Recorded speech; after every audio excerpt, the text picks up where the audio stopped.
Zaista svaka hvala i zahvala pripada uzvišenom Allahu dželle šanuhu.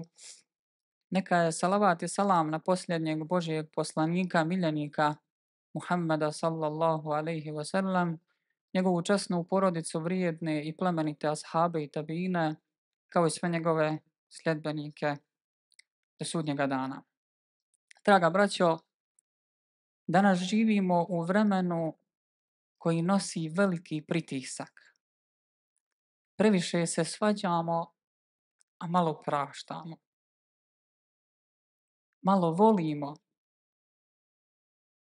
rijetko, skroz rijetko čak volimo i svađamo se, a čak prelazi šeitan nas zavuče, pa čak prelazi možda nekada nekog i zamrzimo.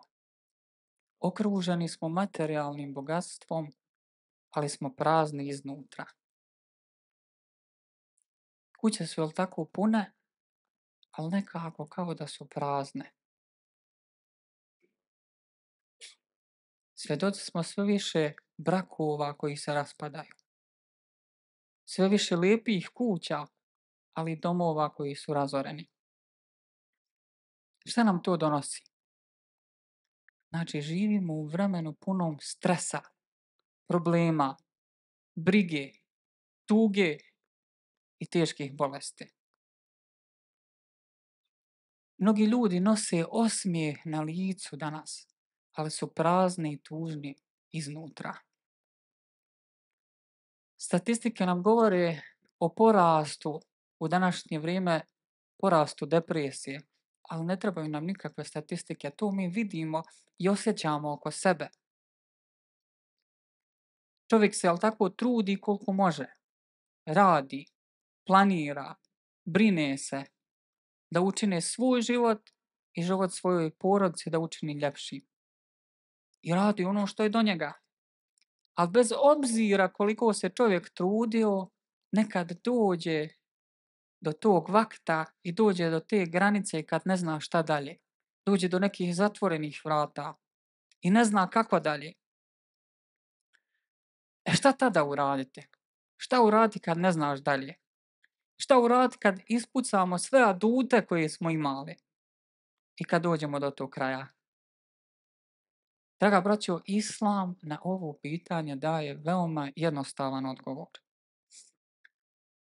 Tada vjernik, kako kaže poslanik alejhi selam i kako nam preporučuje, vjernik tada iskorištava svoje najjače oružje. Diže svoje ruke, pada čelom na seđdu i moli Allaha dželle šanuhu da mu da izlaz i te situacije. Šta je bitno? U potpunosti oslanjajući se na Allaha dželle šanuhu. Znači, veoma bitna stvar. Vjerovatno smo nekad dovili, a to je bila možda mehanička dova. Samo izgovaranja. A koliko smo sa srcem oslonili na Allaha, koliko smo mu vjerovali baš kad smo činili tu dovu da će se upravo ta dova ispuniti. Kako moliti Allaha dželle šanuhu? Koliko je zaista jedna dova teška? Odgovori na ovo pitanje nalazi se u Kur'anu, u suri Al-Anbiya na 329. stranici. Na toj stranici nalaze se jasna uputstva, nalazi se nada, lijek i izlaz iz svake situacije. Šta nam Allah dželle šanuhu to nevjerovatno na toj stranici daje nam 3 dove, 3 lijeka, 3 situacije i 3 poslanika. I poslije svake od te 3 dove Allah dželle šanuhu kaže pa smo mu se odazvali. Misli se da Allah dželle šanuhu i meleci. Prva dova i prvi primjer jeste dova poslanika Ejuba alejhi selam. Božjem poslaniku Ejubu alejhi selam Allah dželle šanuhu je dao sve što jedan rob može poželjeti. Dao mu ugled, dao mu porodicu, dao mu prijatelje, dao mu zdravlje. I onda je Allah dželle šanuhu odlučio da ga iskuša. Da mu da bolest, tešku bolest. Iskušao ga je sa bolešću, napustili su ga i prijatelji, izgubio mu se ugled izgubio zdravlje. Lako je li tako biti dobar kad sve imaš? Haj sad da te vidimo kad izgubiš, kad si u iskušenju. I tako Ejub alejhi salam sam sa svojom ženom bio je dugo godina izvan grada. Borio se sa teškom bolešću dugo godina. I borili su se, trudili su se i kad je vidio da nema kud dalje, zamolio je Allaha dželle šanuhu jednostavnom, ali iskrenom dovom. Kaže Ejub alejhi salam, mene je nevolja snašla, a ti si od milostivih najmilostiviji. Pogledajte, tu je ta dova.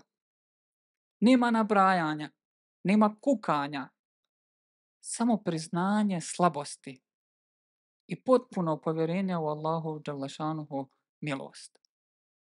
Jel kad dovimo, jel priznamo svoju slabost?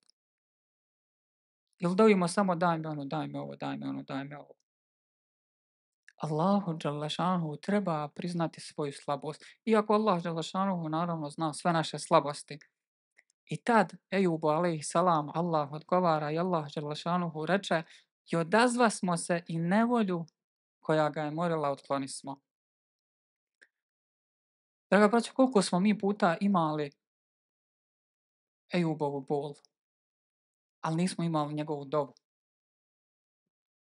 I ovaj primjer nas uči da Allah ne traži neke jake riječi. Kad mi dovimo, ne trebamo mi biti nešto posebno načitani, posebno to pravopisom govoriti tako dalje. Bitno je da dova bude iskrena, s potpunim oslomcem na Allaha dželle šanuhu i jedna veoma bitna stvar. Kad dovite Allahu dželle šanuhu, vi ne znate šta je dobro za vas. Allah dželle šanuhu to jedino zna. Dovite Allahu dželle šanuhu da Allah dželle šanuhu podari ono što je najbolje po vas, a ne ono što vi želite. Znači, možda ti želiš da postaneš predsjednik nečeg i da moliš Allaha dželle šanuhu, molim te da budem predsjednik toga. Ne. Kažeš, ja Rabbi, ti si jedan. Nema drugog Boga osim tebe. Ti si gospodar svih svjetova. Ti znaš šta je dobro za mene, a ja ne znam. I zato te molim svim tvojim najljepšim imenima da podariš ono što je najbolje po mene. Ako je hajr i dobro da ja budem predsjednik te mjesne zajednice, molim te podari hajr u tome. Ako to nije dobro po mene, molim te udalji mene od tog i to od mene.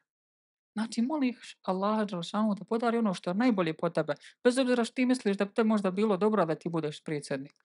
Ali nešto se tu krije što Allah zna, a ti ne znaš. Druga dova, na toj istoj stranici u Kur'anu, iste te sure, jeste dova Junusa alejhi salam. Vjerovatno znate primjer Junusa alejhi salam i njega Allah iskušao. Bilo mu je teško s njegovim narodom i on je odlučio bez Allahove dželle šanuhu dozvoli da napusti taj narod. I ukrcao se na brod i krenuo. I Allah dželle šanuhu ga iskuša da spane sa broda i šta još više proguta ga ogromni kit. Junus alejhi salam je bio u utrobi kita i kit je s njim otišao na dno mora. Zamislite, nema prijatelja, nema ničeg. Potpuni mrak, tmina. Nema nikog, nema tu nikakve sad veze da ti možeš potegnuti. Osim veze s Allahom dželle šanuhu i oslonca na Allaha dželle šanuhu. Šta u tim trenucima Junus alejhi salam kaže Allahu? La ilaha illa anta subhaneke inni kuntu minaz zalimin. Nema drugog Boga osim tebe. Valjen neka si. Zaista sam se prema sebi ogriješio. Vidite opet šta nas Allah uči. Junus alejhi salam, zaista sam se prema sebi ogriješio. Opet priznanje slabosti. Priznao je da nije trebao napustiti. I moli Allaha dželle šanuhu prvo ga veliča i da mu da izlaz iz te situacije. Ovu dovu uvijek možete koristiti kad dođete inače u situaciju u kojoj mislite da nema izlaz. Učite ovu dovu. La ilaha illa anta subhaneke inni kuntu minaz zalimin. Ili čak ako doviš, hajmo reći i za sebe, i za svoju ženu, i za i za svoj porod čitao la ilaha illa anta subhaneke inna kunna minaz zalimin. Samo u množini. I Allah dželešanu odgovara i na ovu dovu. I odazva smo se i tegobe ga spasismo. Koliko puta smo mi bili u istom mraku koji Yunus alejhi salam, pa smo mislili da nema izlaza, pa smo mislili ovo je mrak, nigde svjetla. Znate ono poslovicu kaže tunel bez kraja, nema svjetlosti nigdje. Samo kažemo ovu dovu. La ilaha illa ante subhaneke inni kuntu minaz zalimin. Iz srca, iskreno, s osloncem na Allaha dželle šanuhu. Treća dova i treći primjer jeste dova Zekerija alejhi salam. Zekerija alejhi salam dugo nije mogao imati djece. I prolazile su godine. Počeo da sjedi, godine i godine prolazile. Starost dolazi.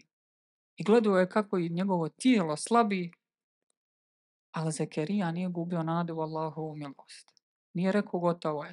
I sigurno znamo svi makar po jedan primjer nekih naših poznanika koji možda nisu mogli imati djece, pa im Allah dželešanuhu dao na kraju da ima. Ja znam primjer 10 godina nije mogu imati djece. Sad hvala Allahu ima 3. I onda je Zekerija alejhi salatu wassalam skrušeno, ponizno podigao svoje ruke i iskreno se obratio kome Allahu dželešanuhu, onome koji od nemogućeg čini moguće. I rekao, gospodaru moj, ne ostavljaj me sama, a ti si jedini vječan. I Allah dželešanuhu odgovara i reče, i odazva smo se izliječivši mu ženu. I Jahja alejhi salam, sina mu poklonismo. Koliko nas je imalo tu dugogodišnju tugu zbog nekih neostvarenih želja. Evo, ne mora biti u pitanju djeca, nešto drugo.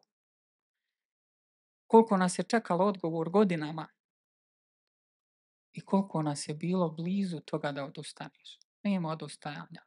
Allah dželešanuhu je sve moguće. Sve ovo može pretvoriti u pepeo sad ovog trenutka, a da tebe ne može ispuniti neku tvoju želju. Allahove riznice su nepresušne. Samo iskreno s osloncem na Allaha dželešanuhu zamolit ga. Ono što je najbolje po nas. Znači imamo 3 dove, 3 različita poslanika, 3 različite boli, ali jedan jedini svemogući gospodar i jedan odgovor. Odazva smo se. Ja molim Allaha dželešanuhu i na naše dove da se odazovu. Draga braćo, ovo je priča i o poslanicima, ali i nama poruka. Poruka znači kad se iskreno i s osloncem na Allaha dželešanuhu obratiš Allahu dželešanuhu, da će ta dova biti primljena. Također vjerujemo u Allahove riječi u kojima Allah dželešanuhu kaže, a kada te robovi moji pozovu i upitaju za mene, ja sam sigurno blizu. Odazivam se molbi molitelja kada me zamoli. Također na kraju ću spomenuti samo još jednu priču vezanu za Ahmeda ibn Hanbala. Većina nas vjerovatno zna Ahmeda ibn Hanbala, čuli smo za njega, veliki naučnik koji je jednom prilikom tragao za hadisima i bio je na putu. I skrene tako u jednu džamiju na jaciju i klanjao jaciju, još se odvojio poslije jacije da klanja još dodatna 2 rekata noćnog namaza. U to vrijeme bio poznat, naravno, nije to bilo doba Facebooka kad se mogle vidjeti slike, evo Ahmed ibn Hanbal, ovo. U to vrijeme nije bilo takvih stvari, čulo se za Ahmeda ibn Hanbala, neki ga nisu znali facu. I kad je završio ta 2 rekata, mislio je tu da prenoći, jer ga već umor bio savladao, mislio je da prenoći u džamiji, međutim onaj što je čuvao u džamiji, čuvar, je opustiti. Nije znao ko je Ahmed ibn Hanbal. I tako njemu kaže, mora izaći. I već vidi Ahmed ibn Hanbal vidi, neće se moći s njim baš dogovarati tamo, vamo, ovaj ga čak na silu ga istjera. I to je jedan pekar ugledao. I kaže Ahmed ibn Hanbalu, haj kaže sa mnom, prenoćeš, kaže, kod mene. I tako su on došli do njegove kuće, a taj pekar morao spremat tijesto za sutra. Nije imao sad toliko nekog vremena da priča sa njim, pa hajde on će, pravit će tijesto i gost je tu, nema šta, sprimat će za sutra. I kako on sprima ono tijesto, on je nešto ponavljao u sebi, stalno zikrio. I pita njega Ahmed ibn Hanbal, šta radiš to, šta spominješ stalno? Kaže, spominjem Allaha džalašanuhu, zikrim njemu. Kaže njemu Ahmed ibn Hanbal, mašalav, to je baš pohvalno i dobro. Kaže njemu ovaj pekar, zikrim Allaha džalašanuhu već toliko određen broj godina, ispunio mi je, hvala mu, ispunio mi je svaku moju želju, osim jedne. Kaže njemu on, koja je tu tvoja zadnja jedina želja koju ti nije ispunio? Kaže da upoznam Ahmeda ibn Hanbala. Kaže ja sam Ahmed. Allah dželešanuhu zna vrijeme i mjesto kada će ispuniti naš dov. Nekad dovimo za nešto da se desi što prije. Allah dželešanuhu zna da će to biti 2035. Da će tad biti najbolje za tebe. Ne treba ti sad da voziš Audija nego 2036. Tad je bolje za tebe nego sad. A tebi krivo da ti je ove godine. Allah dželešanuhu zna kad, zna i vrijeme i mjesto. Molim Allaha dželešanuhu da mi budemo od onih koji će biti počastvovani i koji će biti oni čija je dova, inša Allah, primljena. Amin. ألا إن أحسن الكلام وأبلغ النظام كلام الله الملك العزيز العلام كما قال الله تبارك وتعالى في نظم الكلام وإذا قرئ القرآن فاستمعوا له وأنصتوا لعلكم ترحمون أعوذ بالله من الشيطان الرجيم بسم الله الرحمن الرحيم إن الدين عند الله الإسلام